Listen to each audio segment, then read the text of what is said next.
Hey everyone! Welcome to JC's Edu Updates. I'm JC, your trusted guide to the latest DepEd issuances, breaking education news, and everything you need to stay ahead in the world of education. If you want to stay informed, you're in the right place. Before we dive into today's topic, make sure to hit that like button, share with your friends, and subscribe so you never miss the best updates. Hello guys, so for today's video, we will be discussing the teacher's promotion, a clear breakdown of the new guidelines. So more likely, we will be discussing the frequently asked questions relative to DepEd Order number 20, Series 2024. So ano nga ba yung DO20? So last December, DepEd issued DO20 Series 2024 or the guidelines on the recruitment, selection, and appointment to higher teaching positions in the Department of Education, with the end goal that this will be promoting alignment with the competency-based HR by integrating the PPST in the hiring and promotion to higher teaching positions. So medyo matagal na rin po nung na-introduce sa atin ni DepEd yung PPST o yung Philippine Professional Standards for Teachers that some of our teachers are actually asking, yun bang PPST is designed lang for the performance appraisal of the teachers? And with the passage of the O20 Series 2024, more likely dito natin ngayon makikita what's the beauty of PPST in the career advancement and professional development of our teachers. Second, absence of updated and responsive guidelines on the hiring and promotion to higher teaching positions, including senior high school. Kung mapansin nyo, wala tayo masyado na nag-occupy sa DepEd nung Master Teacher 3 and Master Teacher 4 positions. However, isa ito or ito yung mga positions allowed by the Civil Service Commission and Department of Budget and Management. So meron pong ilan naman na occupying these positions. However, yun nga yung gustong sagutin ng policy, magbigay ng mas malinaw na polisiya about recruitment, selection, and appointment to higher teaching positions. And then, pangatlo, slow filling up process of unfilled higher teaching positions. So, with the very reason na medyo hindi malinaw or walang malinaw na polisiya na nagtatakda kung paano ba at ano yung proseso para ma-achieve natin or ma-fill up natin yung mga higher teaching position. Andito ngayon yung DO20 Series 2024. And lastly, anticipation of the career progression system for public school teachers. So, don't get us wrong or don't get me wrong, DO20 is not the ECP. Hindi pa ito yung expanded career progression as stipulated and mandated ni EO 174 Series 2022. However, this is just an enabling mechanism para ma-support natin yung implementation ng ECP system natin in the Department of Education. So ito yung higher teaching positions natin, and the policy stipulates guidelines and criteria governing the entire process from publication to appointment to natural vacancies in the following positions in the elementary and secondary levels, including senior high school. So itong teacher 2 to 7, master teacher 1 to 5, special science teacher 1, and then special needs education teacher 1 to 5 is actually the coverage of the RSA to higher teaching positions. Now, excluded sa policy yung RSA or yung recruitment, selection, and appointment ng ating teacher 1 because the policy that will govern the selection, the recruitment, and the appointment of teacher 1 is actually DO7 Series 2023. Excluded din po sa DO2 yung reclassification of teaching and school heads in the elementary and secondary level. So more likely, ito lang yung kino-cover niya. Itong mga positions na ito authorized by the Department of Education. In this slide, you will see the position title and the corresponding salary grade. So, nandyan yung Teacher 2, hindi naman nagbago yung salary grade 12, Teacher 3 and the Special Science Teacher 1 with salary grade 13, Teacher 4 and Special Education Teacher 1 with salary grade 14, Teacher 5 and the Special Education Teacher 2 with salary grade 15, Teacher 6 and Special Education Teacher 3 with salary grade 16, Teacher 7 and or Special Education Teacher 4 is salary grade 17. So, ito, sa pagkakaalam ko ay bago. Ngayon lang nagkaroon ng Master Teacher position, yung ating nasa Special Needs Education. So, in this case, yung Master Teacher 1 natin or yung Special Education Teacher 5 will have salary grade 18, Master Teacher 2 with salary grade 19, Master Teacher 3 with salary grade 20, and Master Teacher 4 with salary grade 21. And finally, this is actually the new position title, Master Teacher 5 with salary grade 22. As you can notice, Master Teacher 5, Principal 4, Education Program Supervisor, and Public Schools District Supervisor have comparable salary grade.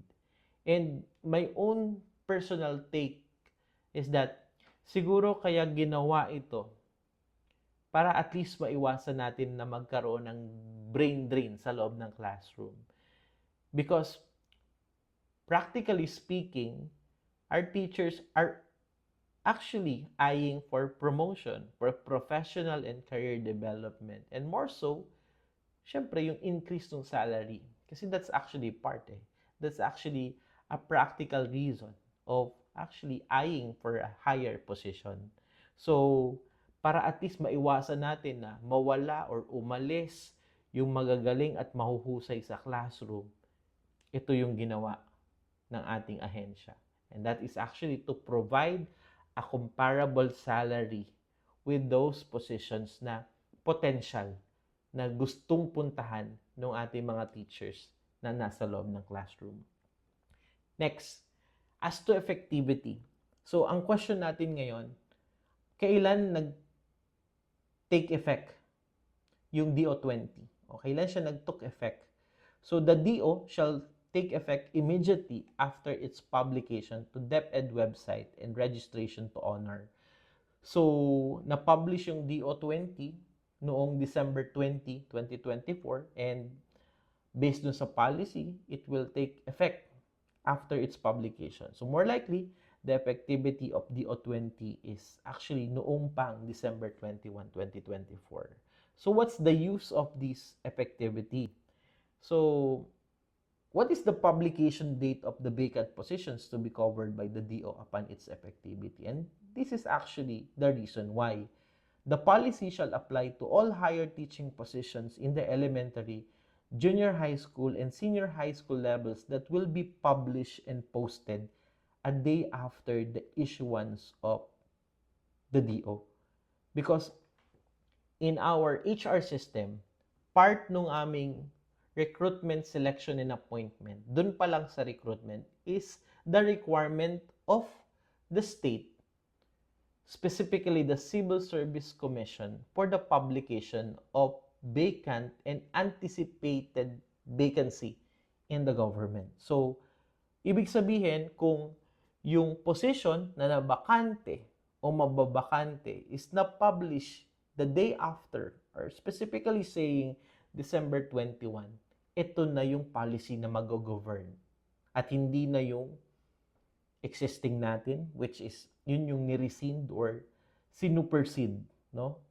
Bigyan ko kayo ng specific policy, yung MEC Order number 10 Series 1979, yung guidelines natin doon sa promotion ng master teacher. and yung ating DepEd Order number 66. So yan yung mga inamyendahan or sinupersede ng ating DO20. Now, does DO20 Series 2024 cover reclassification? The answer is no. So DO20 only covers natural vacancies and does not govern the reclassification of teaching positions. So again, DO20 only covers the natural vacancies.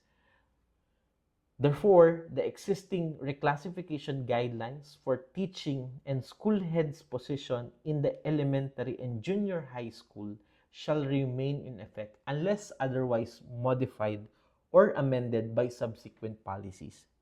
Ano yung sunod nating tanong? Kung hindi pala cover yung tinatawag nating reclassification, can we continue processing ERF? Can we continue the conversion to master teacher positions? And can we continue requests for reclassification of school heads position? Sa tatlong tanong ngayon, ang sagot lahat ay yes. Because there is no official issuance of a moratorium. So with regard to that, status quo tayo. Kung ano yung policy na nagpe-prevail, kung ano yung policy na nag-exist as to reclassification, conversion of items, specifically master teacher, and the request for reclass of school head positions shall continue using DepEd Order number 97, Series 2011. How about senior high school? Can a senior high school teacher promoted through the process of ERF? Katulad ng binanggit ko kanina, as to reclassification status ko tayo. So ang sagot dito is no, because there are no existing guidelines for reclassification of senior high school teaching positions. They will only be covered by the reclassification guidelines to be issued upon the full implementation of EO 174 Series 2022 and its IRR. Is DO20 already the expanded career progression system? Like what I have said earlier during my introduction, this DO20 is just enabling mechanism or policy in the implementation of the ECP system as to promotion through natural vacancy as one way of career advancement or professional development of our teachers. The full implementation of EO and its IRR shall be realized once the transitory provisions and the reclassification policy are likewise implemented. Now, in view of the implementation of the ECP pursuant to EO 174, can we continue to fill up vacant head teacher and assistant principal positions? The answer is definitely yes. Kasi nga, in the absence of the policy, what will matter and what will prevail is the existing guidelines.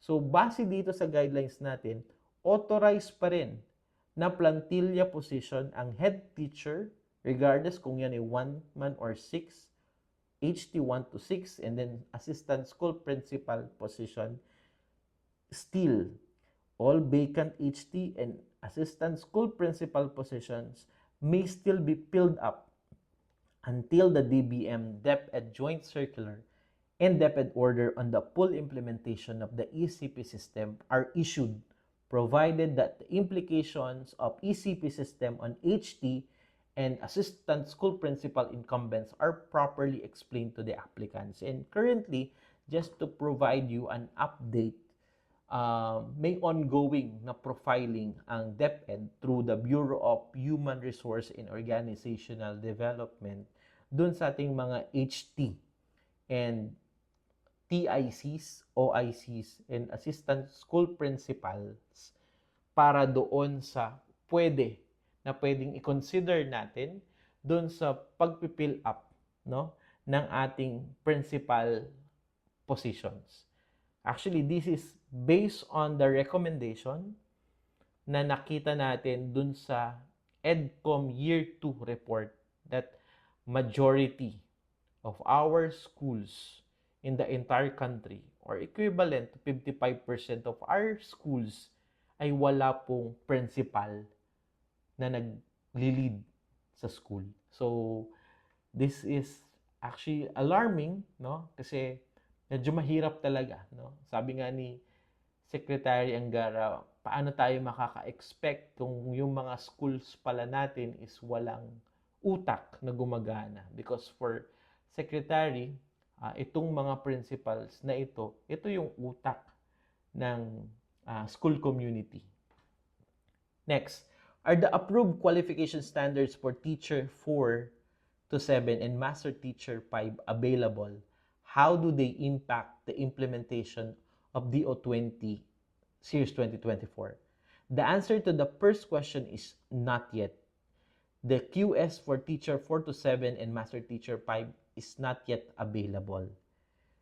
The revised QS for the existing positions, yung T1 to T3 natin at MT1 to MT4, and the new QS for Teacher 4 to Teacher 7 and MT5 are still for approval by the Civil Service Commission. So tapos na naman po siya, under review na siya ngayon ng Civil Service Commission, and once approved, dun siguro tayo magsisimula ng request for the creation of the said items sa Department of Budget and Management.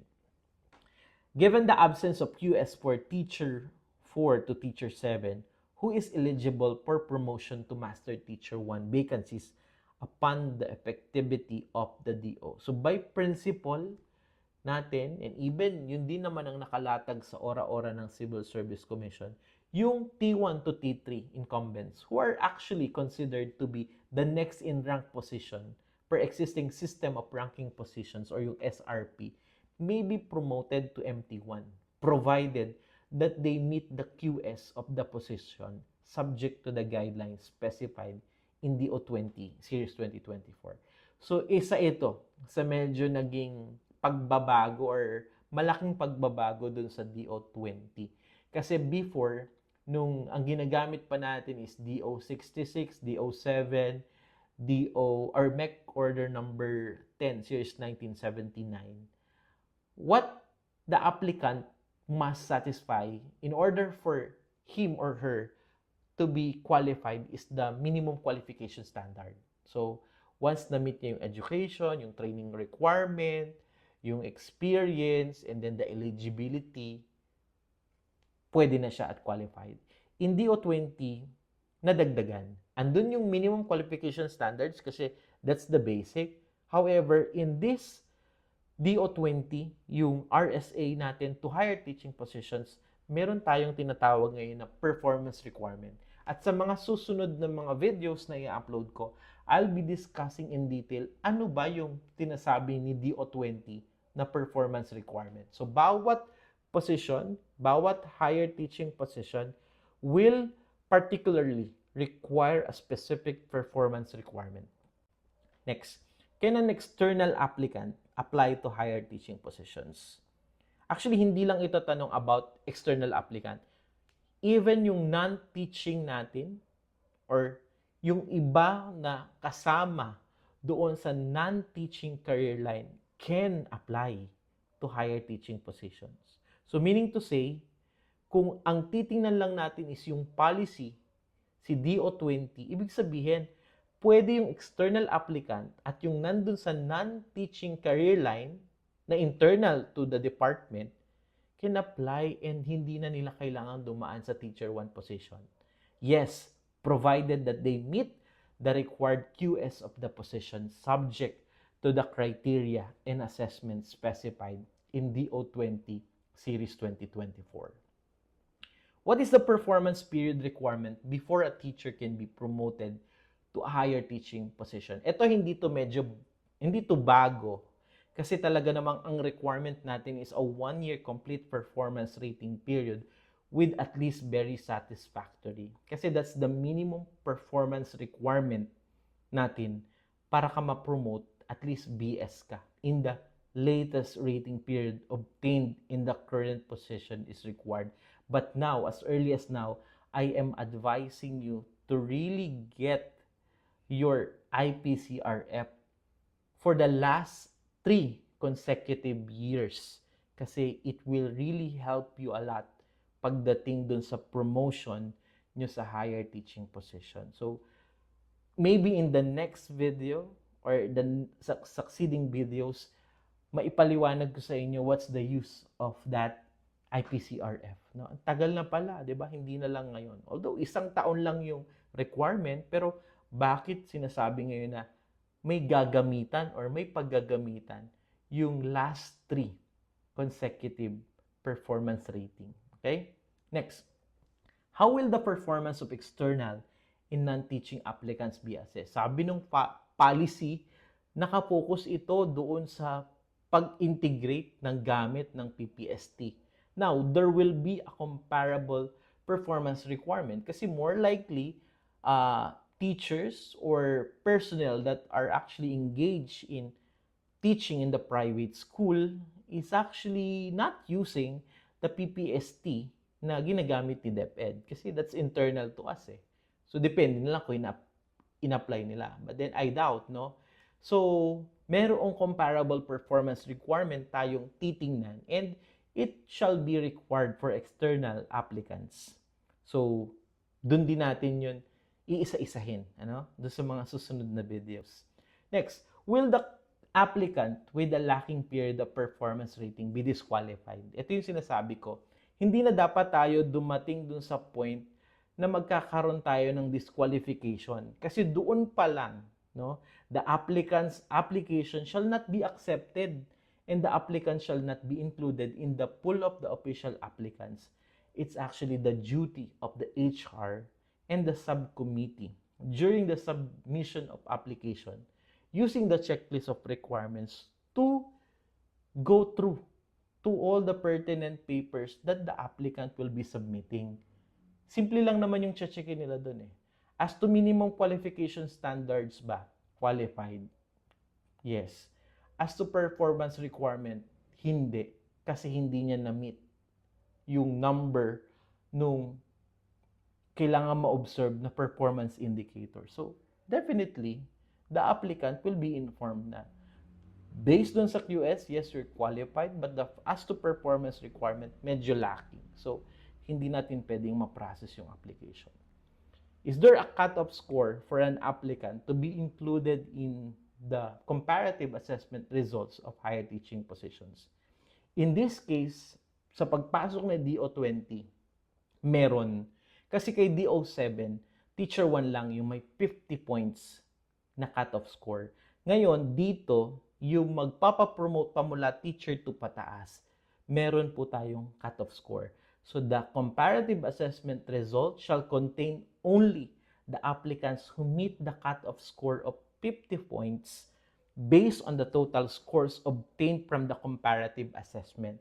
However, si DO20 din, naglagay din siya ng special hiring arrangement provision.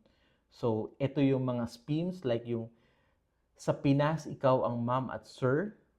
Nandiyan din yung mga 4-piece members. So, ito yung ilan sa mga exemptions, no, na ibinigay doon sa pag-observe ng cut-off score.